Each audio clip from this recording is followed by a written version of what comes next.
Que bom a gente estar junto aqui.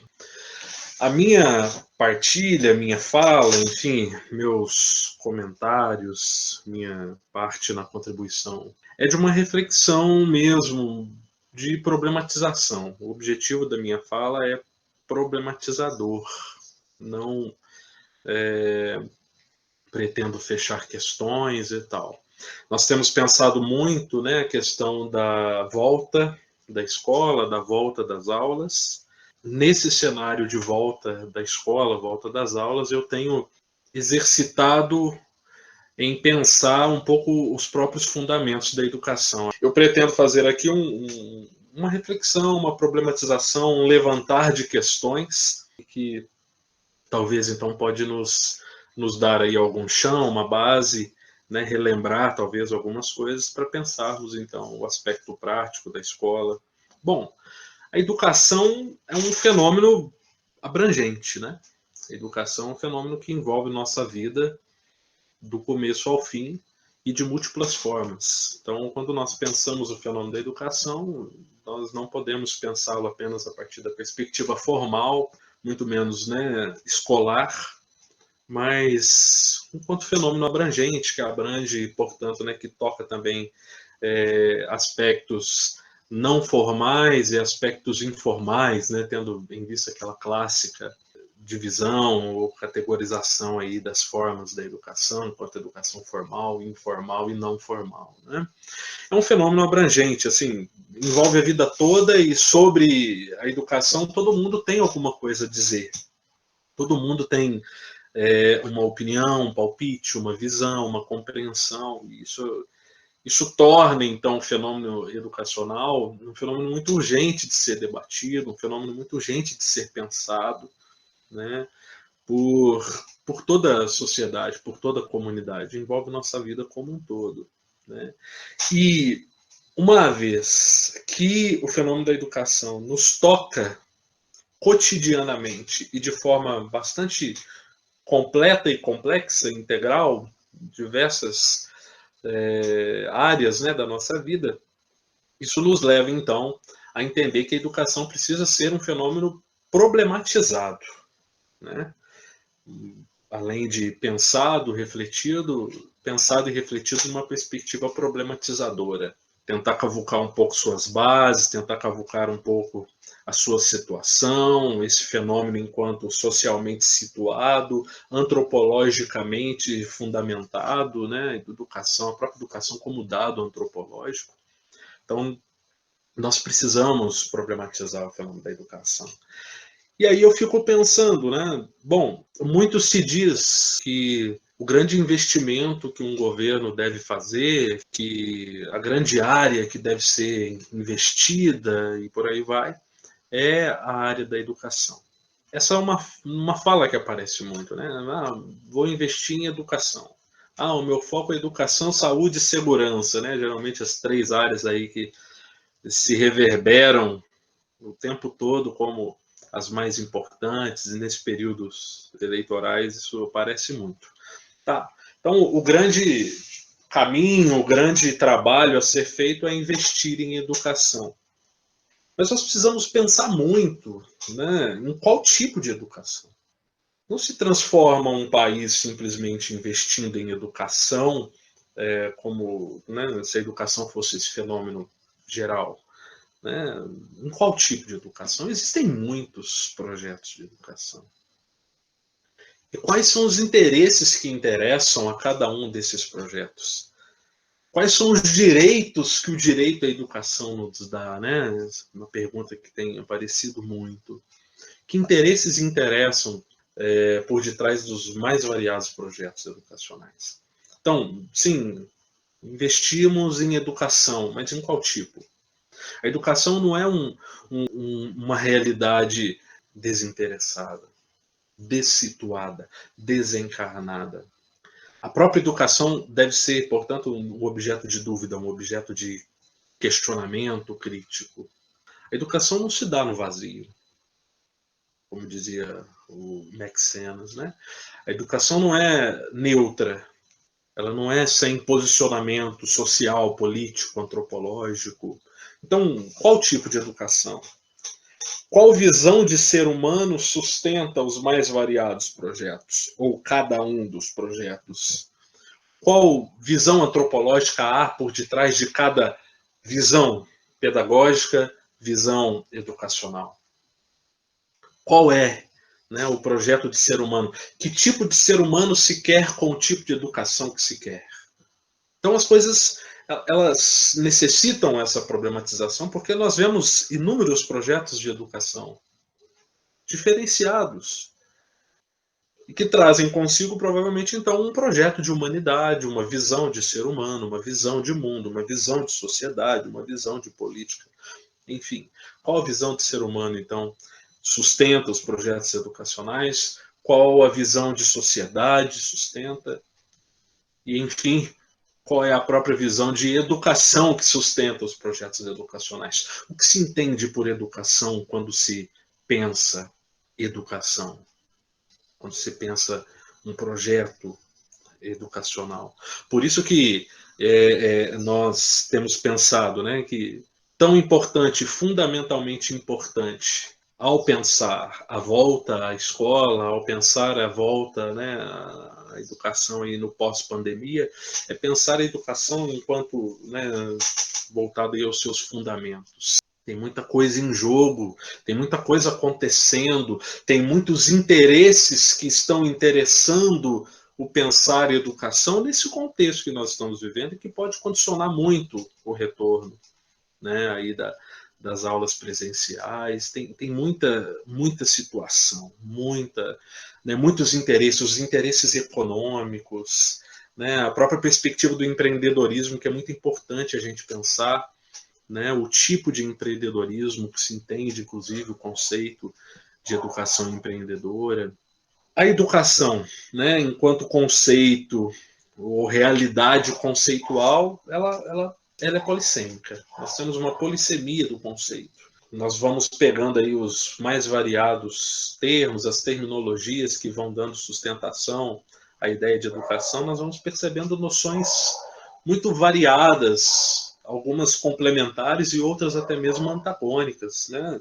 Nós podemos pensar o educare, o educere, a educação enquanto fazer sair, né? Fazer realizar um ideal de ser humano, um ideal de humanidade, do sujeito dar conta de fazer sair, de colocar à luz as suas próprias potencialidades. Então, isso pressupõe, antes mesmo, né, ou como condição complementar ali, que caminha junta no processo de educação, de formação, que às vezes se dá por meio de uma transmissão cultural, mas também possibilitar a criticidade desse processo de transmissão cultural, né? Para que a educação, então, não se efetive só como transmissão, mas também como transformação, capacidade crítica, né? Se a pessoa traz consigo potencialidades humanas, né, toda uma humanidade a ser posta à luz, então ela precisa tomar consciência desse processo e não apenas reverberar imagens ideais de ser humano que vão ganhando espaço dentro de cada sociedade, né, tomando um pouco a história da educação, a própria filosofia da educação, sociologia da educação, nós vamos percebendo como, por detrás de cada projeto educacional, há imagens ideais de ser humano a ser atingidas. Então, o verdadeiro ser humano é o que aprende, o verdadeiro ser humano é o que imita a tradição, o verdadeiro ser humano... Enfim, são tantas visões, né? Nós tivemos momentos, inclusive, da história, tivemos sociedades na história, por exemplo, a China antiga, a educação na China antiga, que tomava, por exemplo, a criatividade, a transformação como coisa ímpia, como coisa marcadamente negativa, né, porque pressuporia um abandono da tradição. O conceito é polissêmico, as compreensões em torno, né, da educação são variadas. Mas veja, nas próprias noções conceituais nós vamos percebendo linhas tênues que vão nos ajudando a um corpo, né? Então, fazer sair, né, a autoconsciência, no educare, o educere, a própria paideia grega, né, enquanto formação integral, formação para ação consciente na sociedade, também transmissão de valores culturais, né? E aí nós vemos a educação, então, mostrada, às vezes, como formação do sujeito em posse de si mesmo, consciente de sua própria condição, de sua própria natureza, em busca da felicidade, felicidade entendida como realização de nossa própria humanidade, em perspectiva aristotélica, por exemplo, né? A felicidade como o desenvolvimento da melhor das nossas melhores partes, né? Daquilo que nos humaniza concretamente, então, aí associada ao desenvolvimento, ao exercício racional, mas a educação como formação, ela também pode manifestar uma certa noção de formatação, e aí a ideia, o educar é formatar, é conseguir permitir que o sujeito se insira numa dada sociedade, como dizia o Durkheim, né, fazer com que a alma da sociedade dê forma à alma do indivíduo. Nós temos aí, então, a educação como um processo de subjetivação, no sentido de formação do sujeito, mas que também pode se efetivar num processo de sujeição, né? Então, veja, é polissêmico o conceito, né? E é importante a gente problematizar.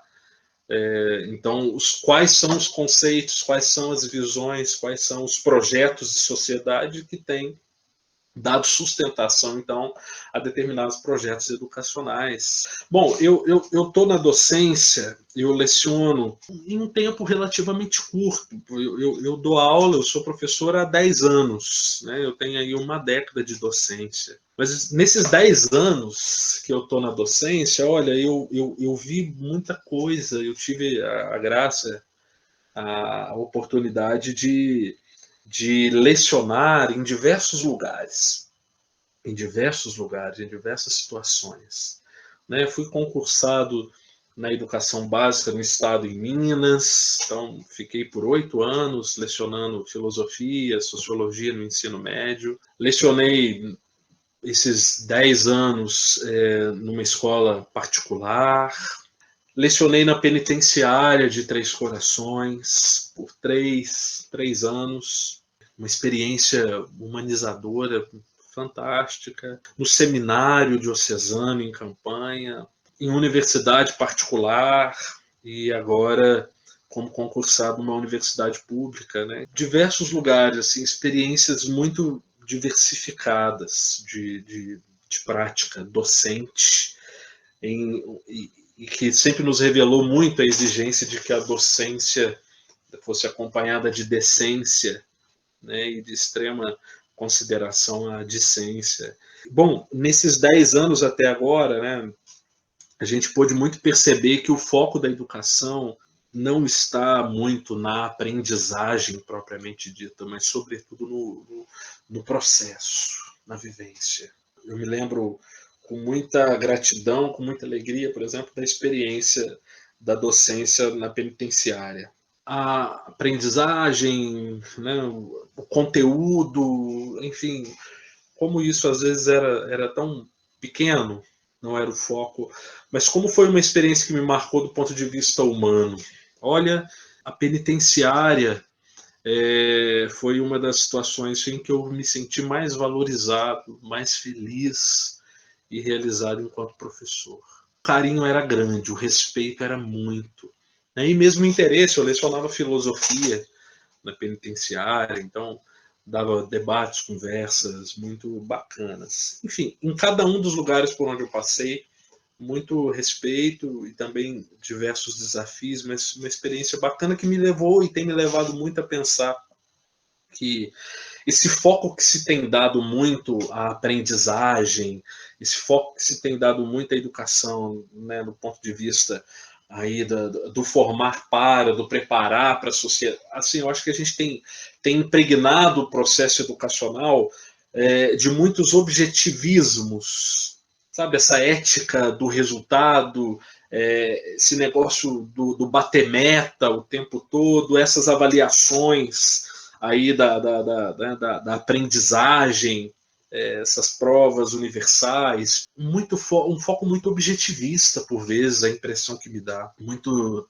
tecnicista, está muito a serviço de uma certa mão de obra, de um dado projeto econômico, que eu acho que a gente precisa pensar muito, né? Está em jogo de modo mais especial na educação é o processo, muito mais do que a meta, o objetivo, é uma questão mais de processo e de princípio, né? E a gente tem que tomar cuidado muito, penso eu, para que nós não transformemos a nossa prática docente em uma prática muito cheia de objetivos e pensar um pouco mais nos princípios, né? O que motivam, o que nos motivam a elencar os objetivos que elencamos, as metas que elencamos para a nossa vida, para a nossa prática. Essa lógica muito industrialista, muito capitalizada, muito empresarial por vezes, né, que pode impregnar a educação aí com interesses, né, que a gente precisa problematizar. Enfim, levantando questões, né? É o processo, é a formação, a autoconsciência. E será que nós temos tido a oportunidade da autoconsciência, de pensar, de refletir? Né? Como dizia Montaigne, né? Se a educação não nos der condições de fazer algo por nós mesmos, e o melhor dos saberes, na perspectiva de Montaigne, é o saber pertencer a si mesmo. Acho que adianta ter uma cabeça bem cheia se ela não está bem formada, né? Então, as metáforas pedagógicas montainianas me ajudam a pensar muito. Enfim, o que está em jogo é o ser mais, né? O ensino. E a gente precisa resgatar muito a perspectiva do ensino novamente, porque parece que tem sido satanizado. O insignare, né? O imprimir uma marca, imprimir um signo, que é muito mais existencial do que propriamente prático, objetivista. A gente precisa revalorizar um pouco o ensino, né? Muito cuidado com o foco na aprendizagem, no conteúdo do ensino, o ensino enquanto processo, enquanto experiência, né? Que vai muito além do plano, do preparado, né? A sociedade capitalista ela é marcadamente uma sociedade fetista. Ela estabelece muito fetiches, né? Como o discurso da eficácia, o discurso da eficiência, né? O bate-meta, o discurso produtivista às vezes embota, cansa, sufoca.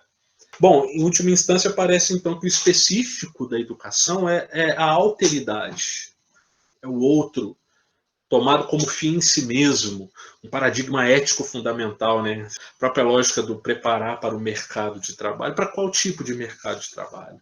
Preparar para o emprego? Para qual tipo de emprego? Qual condição de emprego? Então, são situações que nos levam a pensar. O Michel Foucault, né, quando ele trata da questão da sociedade disciplinar, né, que teria aí a sua gênese, né, na modernidade, com todo o processo de institucionalização, de governabilidade, enfim, né, ao pensar muito a sociedade disciplinar, ele pensa, né, nos ajuda a situar um pouco a própria instituição educativa também dentro desse projeto de uma sociedade de disciplinamento, que estabelece ali os seus regimes de verdade, suas políticas de adestramento, né, o que ele chama, às vezes, aí de tecnologias do eu, né, a vigilância, o olhar hierárquico, a sanção. Essa sanção ela é verdadeiramente uma punição, é punitiva, normalizadora, o exame. A própria educação, por vezes, ela está a serviço de determinados modelos de sociedade que podem sujeitar, sufocar o livre desenvolver, né, e o desenvolver consciente ali do sujeito. Uma das soluções, né, que o Foucault apresenta, então, diante desse modelo de uma sociedade disciplinar, para a educação, dos caminhos para a educação, seria o caminho da esquepsis, o caminho do exame cuidadoso, a identificar os regimes de verdade, né, as visões de homem, de mundo, de sociedade que sustentam nossos projetos, examinar e compreender os processos. Então, isso é muito importante porque examinar e compreender os processos nos ajudaria a não nos afogar muito né, nas metas e nos objetivos apenas. Identificar o processo, comprometer-se com o processo, alimentar então o cuidado de si, né, isso sim como caminho para uma possível criatividade posteriormente. Compreender a realidade e responder a ela com criticidade. Muito se fala, por exemplo, que a escola está atrasada. A escola está atrasada, não acompanha aí os processos tecnológicos e tal. Mas será que a escola tem obrigação de fazer isso, gente? Será que a obrigação da escola realmente responder a esses estímulos constantes da sociedade? Será que tem dado ainda o direito da escola, né, o direito da educação de questionar esses processos e de respirar, de trazer a questão, o porquê, né? Por que a educação tem essa obrigatoriedade, né, de acompanhar os estímulos? Então, contestar essas asserções de verdade, contestar as asserções de inocência que às vezes se coloca no discurso educacional. A educação não é neutra. E também, dialogando com Foucault, né, eu penso no Christoph Tschirk, um filósofo alemão ainda vivo, ele situa muito, né, a nossa sociedade numa sociedade excitada, uma sociedade da excitação, do sensacionalismo, né, que teria então sua gênese, né, numa maquinaria midiática, sociedade do século XIX, do século XX, que é constantemente produtiva, excitada e não para, né? E ele vai dizer isso tem uma tendência psicótica, alucinadora, muito problemática, que gera nas pessoas a dificuldade de distinguir muitas das vezes o que é representação, o que é real, o que é vontade do que é necessidade, né?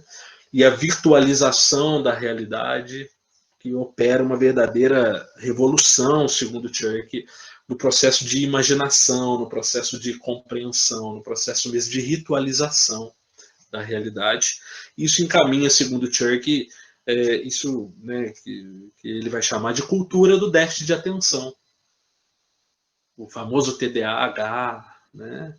E ele vai dizer, olha, nesse cenário, a educação tem uma contribuição grande a dar, e aí como caminho, se o Foucault apresenta para a sociedade disciplinar o caminho um pouco da esquepsis, né, do exame cuidadoso e tal, o Christoph Tschirk, diante dessa sociedade excitada, ele traz a necessidade dos chamados estudos rituais, né, de uma nova cultura da ritualização, de superar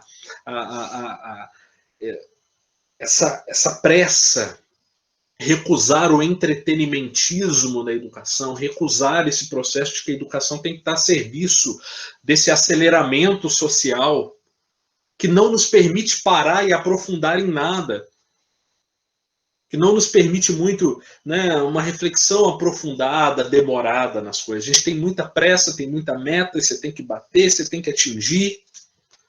E vamos lá, vamos falar, vamos terminar logo, porque a hora está acabando, e você tem outro tempo, e você tem outra coisa para fazer. E aí, o currículo educacional, né?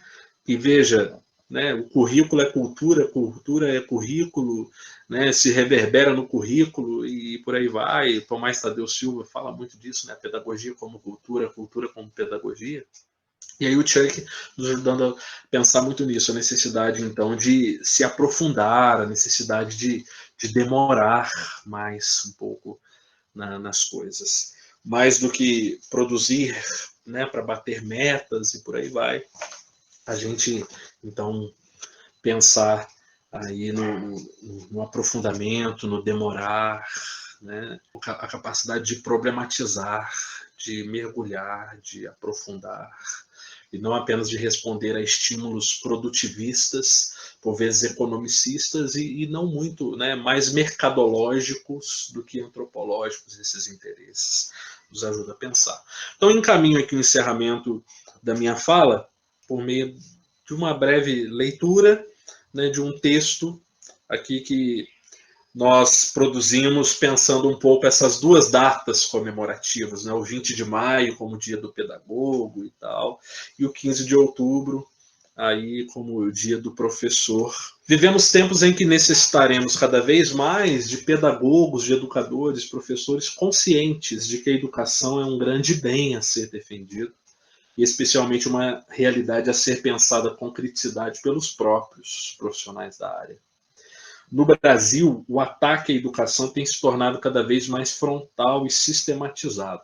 E há tempos é veiculado um discurso que coloca a própria educação, né, genericamente tomada, como ideologicamente perigosa, profissionalmente ociosa e economicamente onerosa.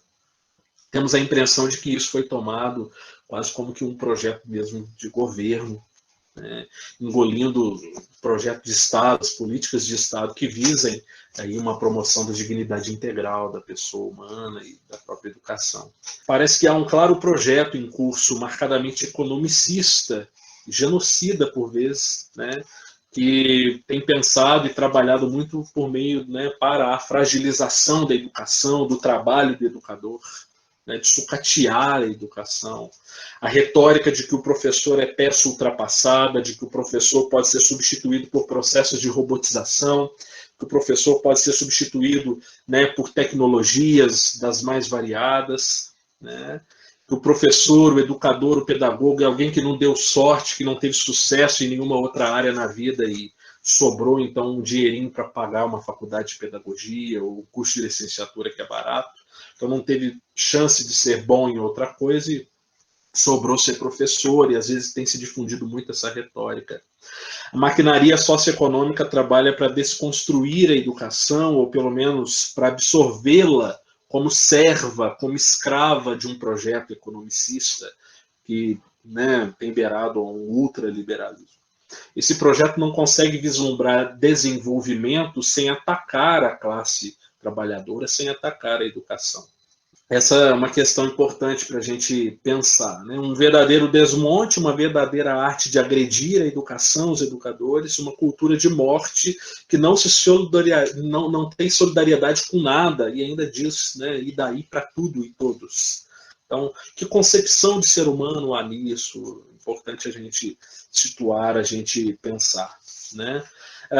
Os professores, as professoras desempenham um papel singular de humanização, auxiliando pessoas no encontro com as potencialidades que trazem consigo, auxiliando no desenvolvimento de certas habilidades, mas também na capacidade de olhar crítico sobre a realidade, sobre si mesmo. Especialmente no tempo da pandemia que nós estamos vivendo, os professores estão envolvidos em desafios imensos, muitas das vezes tendo que transformar suas salas, né, suas casas em salas de aula, seguindo no trabalho de ter que desempenhar inúmeras funções. Eu tenho dito, né, o professor, além de ser professor, ele tem que ser agente penitenciário, exorcista, pai, mãe, por aí vai. Complicado isso, né? De uma hora para outra, nós tivemos que aprender novas formas de exercício da profissão, não sei nem se tão típicas da profissão, além de sermos obrigados, né, muitos de nós, pelas suas instituições, a desempenhar funções que não são típicas do seu papel pedagógico, do seu fazer pedagógico.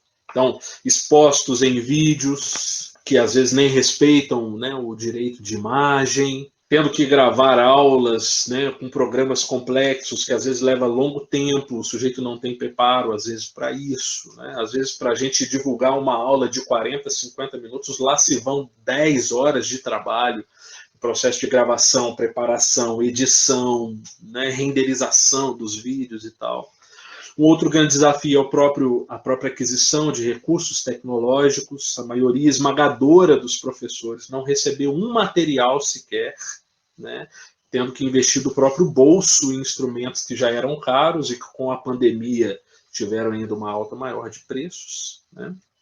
Com recurso educacional para a educação congelado, a educação sendo vista como bem de segunda, terceira instância, o processo de uberização da educação, terceirização do processo educacional, da própria profissão do professor, né? Salários sendo pagos parceladamente e tal, né? Parece que está tudo bem com os professores, né? Há uma revalorização do papel do professor, mas será? Muitos estão se adoecendo com jornadas de trabalho que excedem muito, e muito, aquilo que é previsto nos seus contratos, né? Trabalhando, eles têm um contrato de 40 horas, está fechando semana com 70, 80 horas, não consegue se desligar, está sendo obrigado a montar grupos de WhatsApp com seus alunos, recebendo mensagem sábado, domingo, feriado, de madrugada, tendo que resolver problemas que o pessoal da secretaria, por vezes, poderia resolver, como que eu faço para renovar minha matrícula, né? Coisas assim que aparecem o tempo todo, né? Muitas vezes sem comer direito, dormir direito, sem condição de descansar, né? E, enfim, são situações aí para a gente pensar. Alguém pode dizer, tá, mas a gente está tendo oportunidade aí para que a sociedade reconheça melhor o nosso lugar. E aí, às vezes, a mídia ainda utiliza exemplo de professores super-heróis, né? Professor que caminha, pedala 40 quilômetros para levar não sei o que para os seus alunos, que tira do próprio bolso e compra, se veste disso e daquilo para fazer vídeos, né, que atraem a atenção. Até quando? Até quando nós vamos precisar viver de forma heróica para exercer nossa profissão? Até quando a gente vai precisar investir do nosso dinheiro, né, para as tecnologias aí, para a gente desenvolver o nosso trabalho? Até quando a gente vai ter que ser professor, palhaço de circo, exorcista? Até quando? Será que essas visões desses professores heróis, e que de fato, parabéns, porque as pessoas se desdobram, mas até quando difundir esse tipo de imagem é verdadeiramente positivo para a educação, porque vai perpetuando, vai normalizando esses signos, né? A visão do professor e da professora como heróis tem servido de justificativa para manter suas situações de trabalho, que são situações indignas, muito frequentemente, né?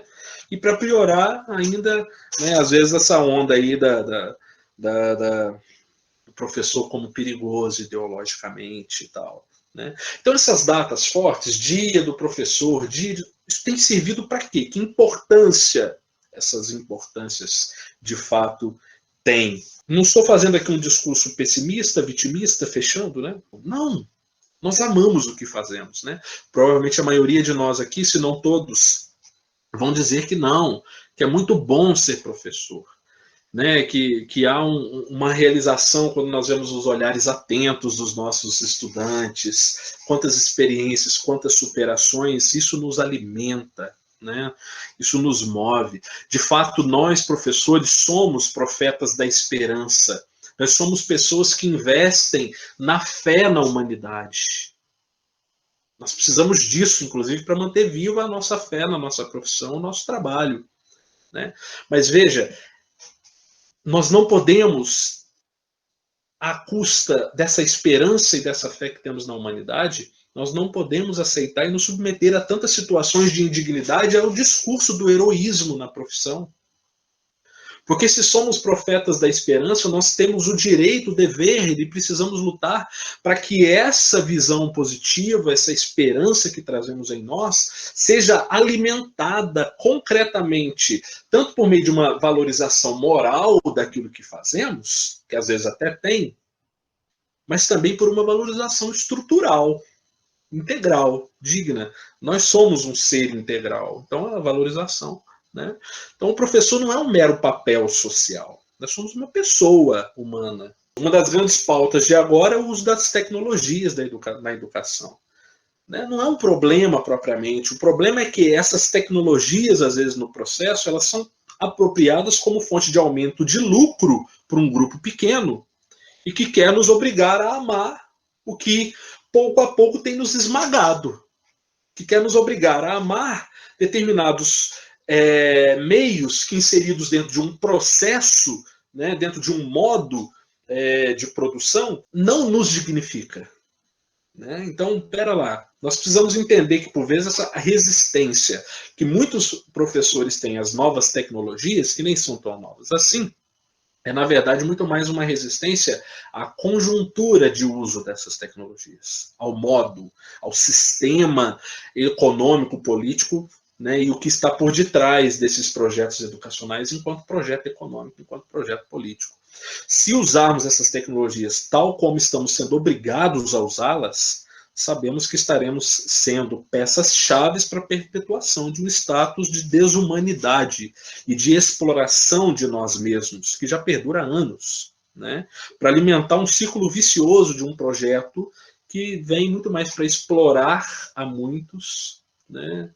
E dar chances a poucos, né? Então a resistência que se vê, penso eu, é sintomática. Escancar o mal-estar de nossa civilização, do nosso projeto de sociedade. Não é resistência porque o professor é vagabundo, não é resistência porque o professor não gosta de trabalhar. Não é resistência porque o sujeito é mal amado, não deu conta de ser outra coisa, e aí não se realiza no que faz. O ser humano gosta de trabalhar. O trabalho é um dado antropológico. O trabalho é fonte de realização. Mas na forma como muitas das vezes nós somos obrigados a exercer o nosso trabalho, ao invés de ser fonte de realização, ele se torna fonte de alienação, de destruição.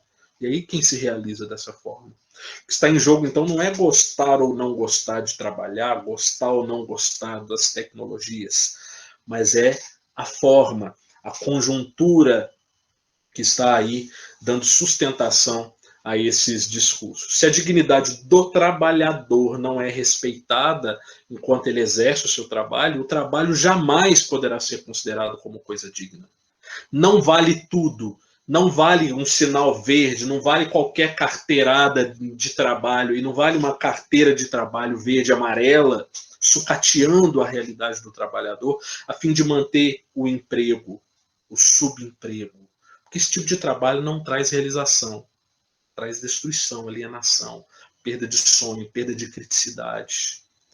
Então, né, a resposta não é fácil para a saída para essas coisas, mas sem criticidade, aí vai se travar ainda mais a criatividade, né?